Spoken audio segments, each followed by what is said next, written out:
everyone, welcome back. My name is Natasha, and I wanted to take you a little bit on my trip to San Marcos area for work. So I had to go out there for work. I've had to go out there for work before, at my old job actually. It's a college town that's located between Austin and San Antonio. It is home of the San Marcos River. So this river, you'll actually see if you want to check out my Palmetto State Park. Up there, we walk past it there, but it's very different habitats throughout because more sediment gets added as you go further down. It is a spring-fed river. They've actually dammed it up, so there's a lake at the top portion of it. Very clear water, and so therefore it is home to actually a couple of different endangered species, some of which are only found in that river itself. One of which is called Texas wild rice, which I'm gonna have a lot of video footage of that might be rolling right this minute. But it is a submerged plant species that is only found in this river. It is needs that really clear water in order to survive.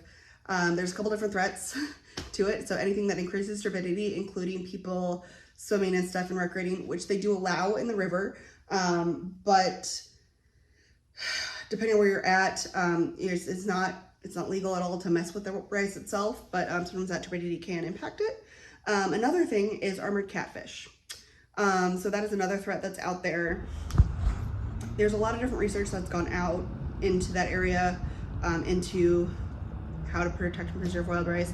But armored catfish, like the little tiny plecos that you guys see and get for your aquariums, people will or have released them into waterways throughout Texas because they get too big for the tank. People don't want to kill them. And so they're just like, I'll put it in the water. It's great. That's where it's supposed to live. Wrong. Don't do that. Sorry, we're going to soapbox for a minute here. Don't put species that are from your tank into the wildlife, even if it was a natively caught species in the first place. It's going to probably have diseases because it's been in an aquarium setting, and things happen when you introduce multiple species in there. And two, sometimes those species are not native in the first place, such as the armored catfish. When you just release it into the wild, it's going to have damaging impacts. They're not native to this area. They're mostly found over, a lot of them, depending on the species that you look at, from Asia. And like the Himalayas and stuff like that, depending on again, depends on the species exactly. But what they do, especially in the San Marcos area, is they will make burrows into the riverbanks, which is where they like to live, especially during the day, and then they'll come out more at night sometimes. And it destabilizes the banks and makes that turbidity go way up. They try to do similar things in the Houston area. Again, we have higher turbidity in the first place, so it's less of an impact because we've already got such a high baseline and we're kind of used to higher turbidity, but over in San Marcos, not used to it, so it's not a good thing. So don't release illegal species of pets that you have, especially aquarium pets. That's how we get a lot of our invasive species, is from people doing that. So don't do it. But soapbox over. But the wild rice is really pretty. The water is great. It's great to recreate out there.